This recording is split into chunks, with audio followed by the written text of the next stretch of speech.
yo. I am not running for public office, by the way. I just look like it. I want to give a shout out to my boy, Rob Boyd. Did a great job. And in a couple of minutes, I'm going to show you why I'm a damn good closer. I got proof sitting right over there. I'm going to show you, okay? So you might be like, yeah, all right, whatever.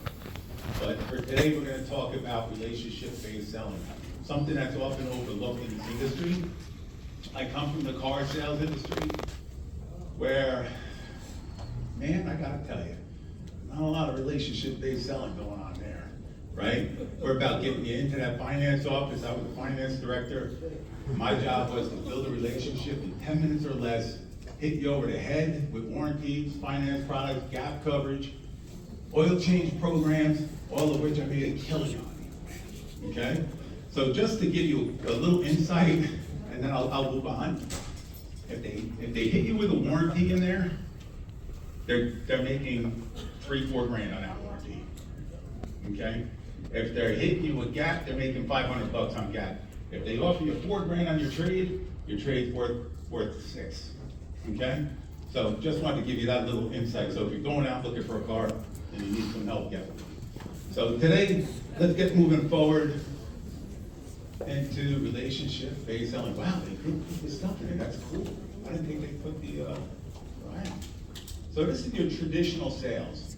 In traditional sales, just like the car industry, we're spending 5% of our time on connecting with the client. I don't really like using the word rapport. That's something we use in the car industry. You're connecting with the client. The purpose of connecting with the client is to do what? To get them to like you, to build trust, right? Then we're spending 20% on our presentation, which is about right. We should be spending 20%. But the rest, we're putting 75% into closing. And what are you doing when you're putting 75% of your time into closer? You're battling objections. Who in here gets a lot of objections? Does anybody get a lot of, be honest, man. We've all been there. Come on. Okay. I'm going to tell you why you're getting a lot of objections. Because you're doing this. This is what we're trained to do. This is exactly what we're trained to do. Maybe not here, but as salespeople in general. Okay? Let's move on to the way we should be doing it. Okay, there we go. I think that worked. There we go. So, relationship-based selling. We're spending 75% of our time on connecting. We should not be spending less than that on connection. You can't build trust, you can't build likability in 5% of your time. You can't do it. And when you try, you're gonna get chargebacks. If you love chargebacks, the traditional way works awesome. Okay? But I'm here to tell you this way right here, you're gonna have maybe 10% chargeback rate, maybe. The national average is 25%. My average has been 8% for years. Years. My first year, I sold over 400 apps.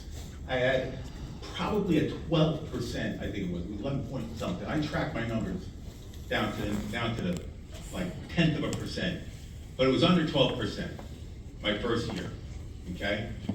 And what did I do when I got a chargeback? But when I saw the customer missed the payment? Most of you might call the client, right? You just call the client. Me, I'm driving to their house, unannounced, knocking on the door.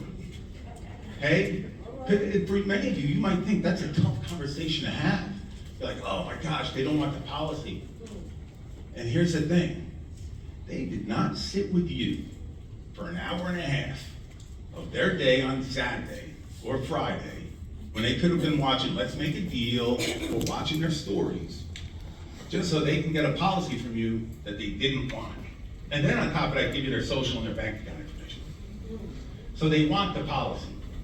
It's just that fear that we have in our head that they don't. They all want the policy. It's just that when our clients are final expense clients, they're low income.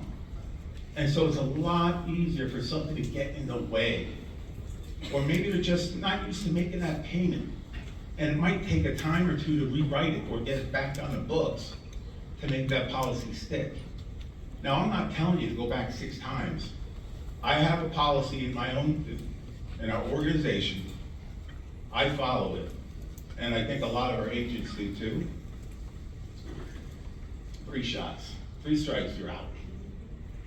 I write the policy the initial time, charge it back. Okay, I go back, I'll help them out. Put them back on the books, find out what happened. I want to know for real what happened. Then let's say something happens again, a month or 2 later. All right, I'll go back again. But that's it. This is when I say, if it charges back again, or if you don't make the payment, I can't come back and help you. Because what you're gonna end up doing is just accumulating chargebacks, accumulating debt. You're gonna be putting with different carriers, because now you have $300 chargeback from the last time sitting with Baltimore Life, so you're gonna send it over to Combine this time, because you need to get paid. And now you're just chasing your tail. So don't bother. It's not worth that some leaders in my old organization used to call it interest-free loan. You need no interest-free loan. But they would tell you to do it for an interest-free loan. And I'm like, what is this guy, nuts? He's freaking crazy. Interest-free loan, who needs that? Yeah, it's a chargeback. It's a loan. It's a chargeback. And guess what the chargeback is? It's debt. And if you keep doing it, what ends up happening? You lose your license. You get vectored. You're out of the business. So you really need to pay attention to your business. You have to operate like a business person. Dunkin' Donuts. Do they do something silly like that? Give you stale donuts and say, if it comes back, it comes back. I got an interest-free loan. No, they don't think like that. It's their business. So we're going to spend 75% on connection because we got to build that likability and trust with the client. We have to reset their priorities in a lot of cases. So now cigarettes and beer is not above life insurance. We have to realign their priorities so they understand that taking care of their families when they're not there to take care of them is the most important thing. And you can only do that by spending more time on your connection. And I think a lot of agents, especially newer agents, they don't do it. And this is how you're gonna have fewer chargebacks. Spend the time, empathize, and most critically, stand in their shoes. See how things look from their way, from their angle. One of the hardest things you can do in life is put yourself in somebody's shoes. Here's a good example. One of my agents years ago, so I'm from Jersey. Who's from, somebody here from Jersey? All right, good enough, close enough, right? How many times are we driving down the road and some dude on your bumper and he flies by and you're like, use some words up there, right? And so you're like, yeah, and so you're like, I'm gonna get that son. No, man, because here's the thing. We don't know what's going on in that guy's life. He might be on the way to a hospital. He might be on the way somewhere, his kid is in danger. We don't know. We have to put ourselves in that person's shoes. He might be in some serious problem that we want no part of. And we have to just do what we do. Let him do what he or she has to do. So put yourselves in somebody else's shoes. And as a leader, like Bob Boyd mentioned earlier, that's critical as a leader. You have to empathize with others, and you have to put yourself in their shoes and see how things look from their angle. So your presentation is your presentation. If you're doing the right thing on connection, your presentation is going to go relatively smooth. It's not going to take a whole lot of time. But guess what? Your closing is only going to be 5%. Now, when you're at the closing, if you're getting an objection, 99% of the time, what do you think it's going to be? Price. Why is it going to be price? Well, the top 3 objections are based on likability, trust, and price.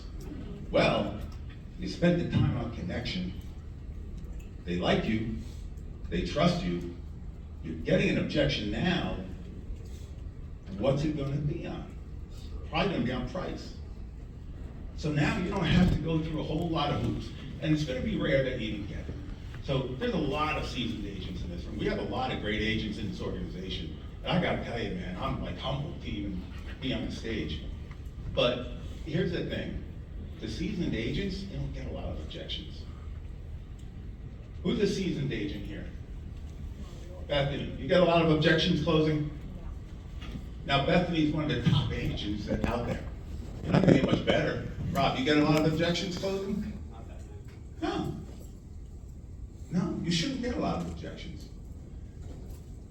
Getting objections is indicative of not doing a great job with your connection. You have to go back and start over and do it again. Now here's the thing, during your connection, you might think the client likes you, but they might not necessarily trust you.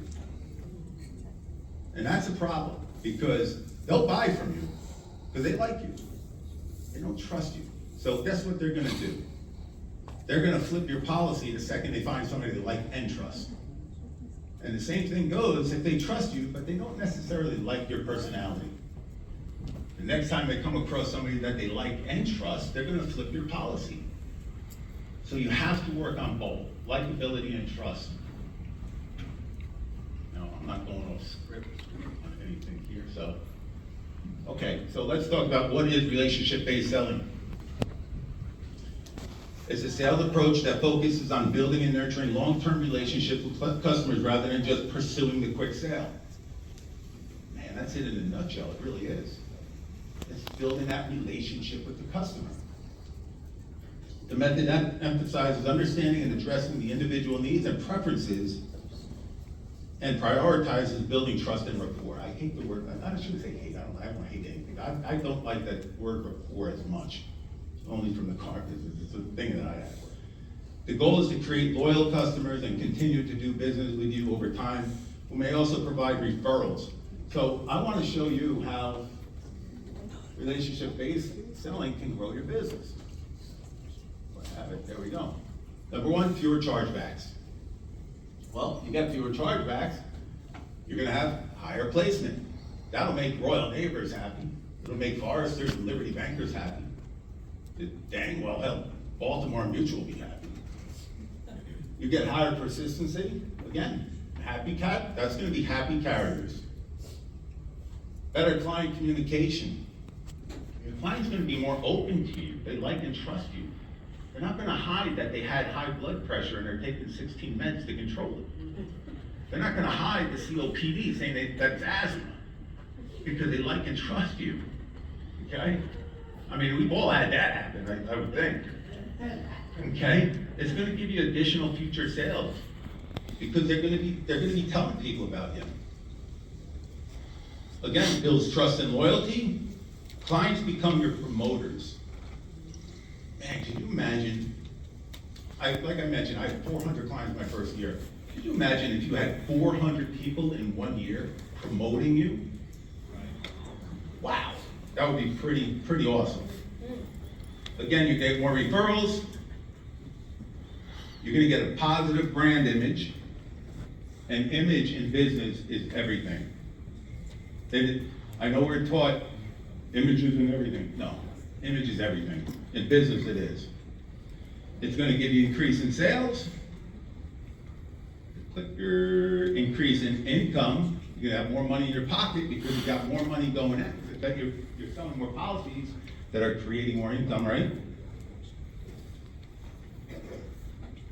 You're gonna have, because you have more money in your pocket, you're gonna have more money to invest in your business. Now, here's the thing, a lot of agents, you're just making money. You're not looking at it as a business. You're not putting it back into the company.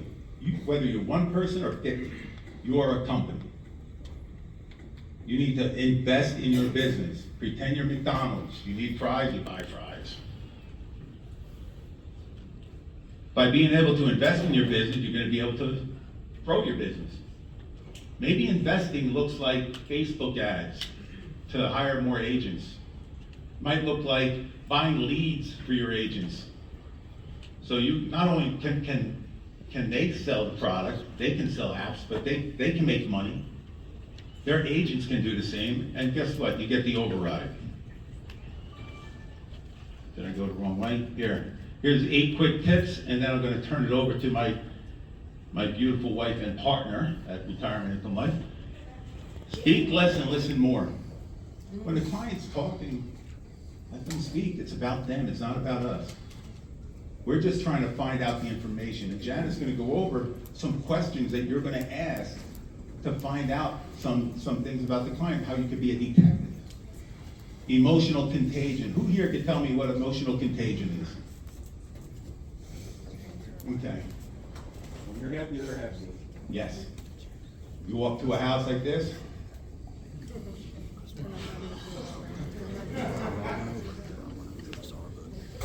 Hey, how you doing? Right? They're gonna be like, dude, man, what are you doing? You know, you're from Jersey. You're like, what's he looking at? You know? But if you walk to the house and you're like, hey, how you doing, man? Brother? You doing good? Immediately start smiling, right? Maybe because I'm goofy looking, but he started smiling. I don't care why he's smiling, right? Empathetic, talked about that earlier. And mirroring. Mirroring is so common, but mirroring is not only body language. It's not only crossing your leg, you can cross his leg, and you sit back, and the client sits back. And I've used this on my wife to get her from day one, okay? I didn't even know why, like I just did it because I knew it worked. I didn't know it was mirroring, okay? I guess I was bored of salesman, right?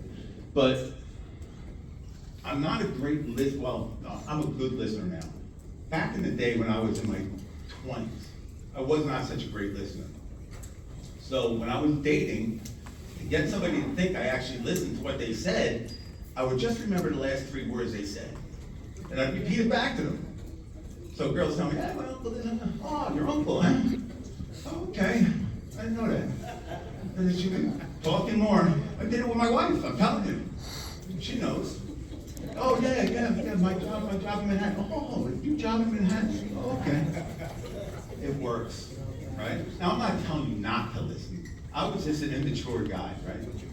But now, over the years, and I'm 59, I've learned how to listen. It is something you learn over time, okay? You slow down, you grow up. And maybe I didn't grow up as much as I should have by now, but, and I do mirror still, and I do mirror with her also, because, you know, you're married 25 years, you gotta do something, right? You gotta do something. So, but, look, she's already eyeballing me, look at that. She's already eyeballing me. But now mirroring works, it really does, because it does make the client understand that you are listening to them. I'm telling you, really listen though, okay? All kidding aside. So let me see what's next. Ask questions with purpose, which Janet's gonna go over with right now, I believe. And sit back and relax. Find common ground. Another thing, common ground could be just pictures on the wall, and maybe you're a Yankee fan, they're a Yankee fan, I don't want to say Eagle fan, I'm a Giant fan, but they're a Giant fan, I'm a Giant fan, right? But here's the thing, they could be a Washington Redskins fan, hey, I'll ride them, right? I'll make fun of them, not that I can, but you know, I'll take a shot at it. And then use voice inflection. So this whole time I was speaking, my voice was not robotic. I used voice inflection the entire time. And a lot of times I even did this, right? I'm using suggestive behaviors to get the response that I'm looking for. So I'm telling him, hey, how you doing? You doing good? Right? Yeah, you're doing good. Yes, right? You're doing damn good. You're here. All right, and we got Be a Detective with my business partner and beautiful wife, Janet, and this is how I can show you I'm a closer. Hey. Come on up.